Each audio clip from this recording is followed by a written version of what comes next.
ఇట్లా బ్లాకిష్ అని మొత్తం ఫేస్ అంతా వైట్ ఉండి ఒక ఐస్ పార్ట్ మాత్రమే బ్లాకిష్గా కనబడుతూ ఉంటుంది. సో అలా మిస్టేక్ అస్సలు చేయకండి. నెక్స్ట్ కాంపాక్ట్ పౌడర్ కూడా డైరెక్ట్ ఫేస్ అంతా వేయకుండా కొంచెం అట్లా లిటిల్ హ్యాండ్ పైన వేసుకొని ఫస్ట్ ఐస్కి వేసిన తర్వాతే మిగిలింది ఫేస్కి అంతా అప్లై చేయాలి. ఫేస్ అంతా అప్లై చేసిన తర్వాత నెక్ దగ్గర కూడా అప్లై చేసుకొని జస్ట్ ఒక 1 లేయర్ మాత్రమే వేసుకోండి.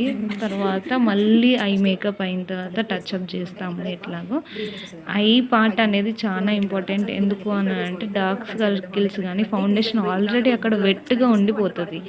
సో పౌడర్ వేయడంతోనే అక్కడ మనకి మంచి ఒక బేస్ టైప్ మనం ఫౌండేషన్ వేసి తర్వాత మళ్ళీ వేసేసరికి ఈ పౌడర్ అనేది ఆ వాటర్ని అబ్జర్వ్ చేసుకుంటుంది అన్నమాట. సో అందుకు నెక్ కూడా అప్లై చేయాలి. ఏదైతే మిగిలిపోయింది ఉంటుందో అవి చెవులకు కూడా అప్లై చేయాలి.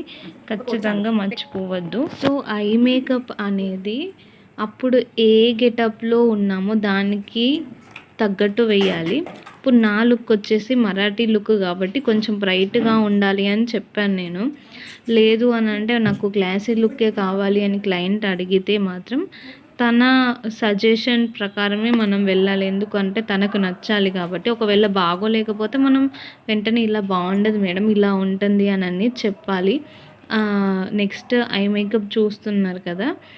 సో నాకైతే మంచి కలర్ఫుల్గానే కావాలి అని చెప్పాను నేను. సో అందుకే అలా మేడం వేస్తున్నారు. సో ఐ షేడ్ వేసిన తర్వాత దానికి